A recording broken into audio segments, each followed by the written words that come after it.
जितु बर' थुनलाइ जोनोम सानजों लोब्बा लाखिनानै सिमेन्ट आनसलिक दुलाराय आइजो अनसाय आफाद बे जथायै खुंनाय बे हाबाफारियाव दिनै सेथि सानमोन।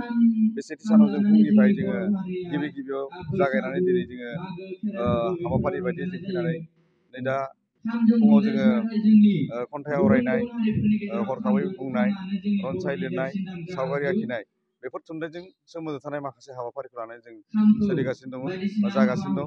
बेवहाय गोबां फरायसुला बिथांमोना बाहागो लाफैदों बे कम्पिटिसनाव।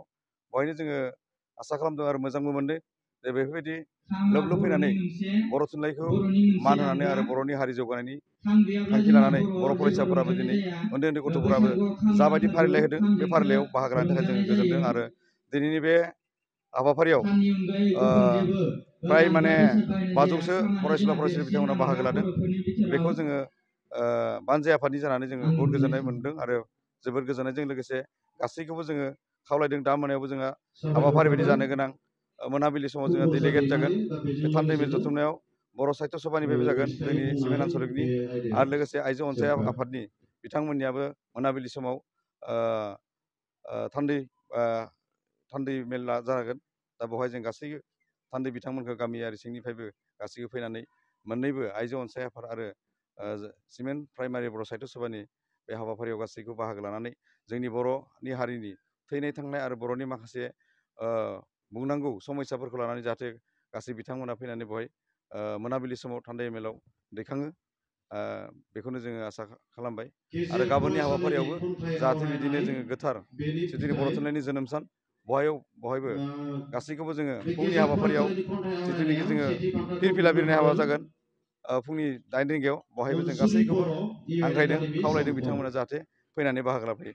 बेखिनियाव जोङो आङो बानजाय आफादनि जानानै बेखिनिखौ बुंनानै खुलुमबाय बयनिसिमबो। आं गिबिनो आंनि थुनलाइयारि गोसो गोरबोनिफ्राय बयनिसिमबो अननाय आरो सिबिनायखौ जासिहरबाय। जों सिमेन्टगुरि बर' थुनलाइ आफादा 73थि बर' थुनलाइ गायसन सान फालिनायजों लोगोसे सिमेन्टगुरि बर' थुनलाइ आफादनि 25थि बोसोरारि जथुम्मा आरो सिमेन्ट दफा दुलाराय बर' आइजो अनसाय आफादनि 16थि बोसोरसालिया जथुम्मा बे जथायै खुंनो लानाय बे मेलाव जोङो थुनलाइयारि बादायलायनाय हाबाफारि लादोंमोन। बे बादायलायनाय हाबाफारियाव जोंनि ओनसोलनि गोबां फरायसालिनिफ्रायनो फैनानै बेहाय बाहागो लाफैदों।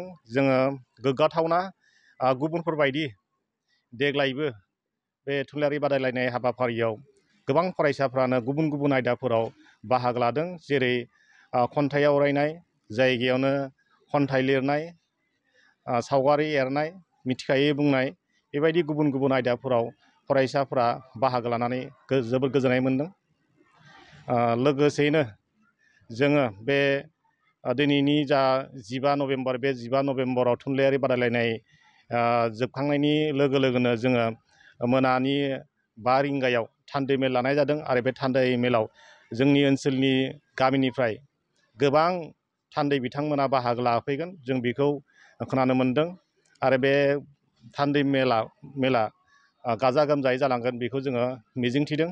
लोगोसेनो 14 नभेम्बर, बे 14 नभेम्बर गाबोननि जानो गोनां हाबाफारि, बे हाबाफारियावबो जोङो फुंनि समाव गिबिग्रो फिरफिला बिरहोनाय हाबाफारि लागोन। आरो बे फिरफिला बिरहोनाय हाबाफारि जोबखांनायनि उनाव जोङो थुनलाइयारि बादायलायनायनि जा बान्था राननाय हाबाफारि, बे बान्था राननाय हाबाफारिखौ लानाय जागोन। आरो बे बान्था राननाय हाबाफारि जोबखांनायनि उनावनो जोङो गेवलां मेलखौ लानाय जागोन। आरो बे गेवलां मेलाव जोङो बे ओनसोलनि माखासे गोरों गोरा दैदेनगिरि, समाज सिबियारि बिथांमोनखौ जोङो आलासि महरै जोङो मोननो थांगासिनो दङ।